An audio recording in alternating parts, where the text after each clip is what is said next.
ईद उल अजहा करीब आ रही थी। पूरे मोहल्ले में रौनक थी। बाजारों में भीड़, कसाईयों के इश्तिहार और हर तरफ बच्चों की खुशी की चहचहाहट सुनाई दे रही थी। गली गली में बकरे, गायें, ऊंट लाए जा रहे थे। हर बच्चा अपने जानवर को लेकर गर्व महसूस कर रहा था।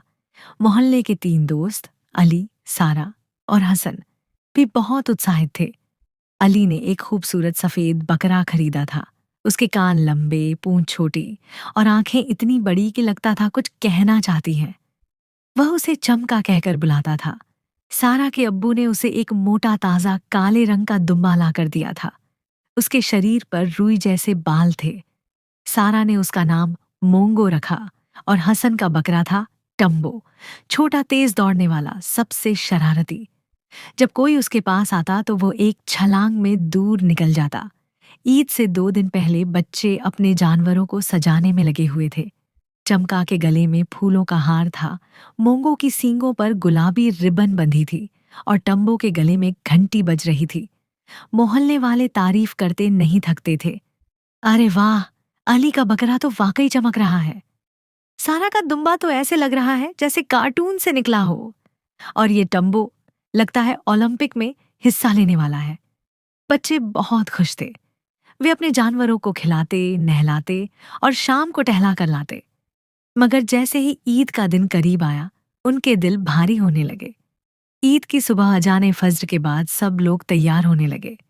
अली ने चमका के सिर पर हाथ फेरा तो चमका ने प्यार से जीभ बाहर निकालकर अली के हाथ चाट ली। अली की आंखें भर आईं। अब्बू, क्या चमका को वाकई ज़ब्ह करना होगा? अब्बू ने नरमी से सिर हिलाया। हाँ बेटा, यही तो ईद की असली रूह है। दूसरी तरफ सारा मोंगो से बातें कर रही थी जैसे वह इंसान हो। मोंगो, तुम मेरे सबसे अच्छे दोस्त हो। अगर मैं रोई तो माफ करना। हसन तो चुप ही था। वह बस टम्बो को बार बार गले लगा रहा था और चुपचाप रो रहा था। अम्मी अब्बू ने तीनों बच्चों को घर के आंगन में जमा किया, जहां एक नरम चटाई बिछी हुई थी। एक तरफ कुरान पाक रखा था और दूसरी तरफ खजूरों की प्लेट। अब्बू ने मुस्कुराकर कहा, प्यारे बच्चों, आओ आज तुम्हें ईद की असली कहानी सुनाते हैं। उन्होंने हजरत इब्राहिम और हजरत इस्माइल की कुर्बानी की कहानी दिलचस्प अंदाज में सुनाई कि कैसे हजरत इब्राहिम ने ख्वाब में देखा कि वह अपने बेटे को अल्लाह की राह में कुर्बान कर रहे हैं। कैसे हजरत इस्माइल, अब्बा जान, जो हुक्म मिला है वही कीजिए। और कैसे अल्लाह ताला ने उनकी नीयत देखकर एक दुम्बा भेज दिया और हजरत इस्माइल महफूज रहे। अम्मी ने कहा, बेटा, अल्लाह को तुम्हारे बकरे या दुम्बे का गोश्त नहीं चाहिए, ना ही खून। वो तुम्हारे दिल की कुर्बानी देखते हैं। अगर तुम्हारा दिल यह मान ले कि तुम अल्लाह की रजा के लिए कुछ भी कुर्बान कर सकते हो, तो यही कामयाबी है। बच्चे खामोशी से सुनते रहे। आंखों से आंसू बह रहे थे, मगर दिल में एक अजीब सा सुकून आ रहा था। अली बोला, क्या चमका जन्नत में जाएगा? अब्बू ने खुश होकर जवाब दिया, हाँ बेटा, हदीस में आता है कि कुर्बानी के जानवर क़यामत के दिन तुम्हारे लिए बख्शिश का जरिया बनेंगे। सारा ने मोंगो के गले में आखिरी बार रिबन बांधा और कहा, अल्लाह हाफिज मोंगो, तुम अब अल्लाह के मेहमान हो। कुर्बानी के बाद बच्चे थोड़े गमजदा तो थे, मगर अब उनके दिल में अजीब सी खुशी थी।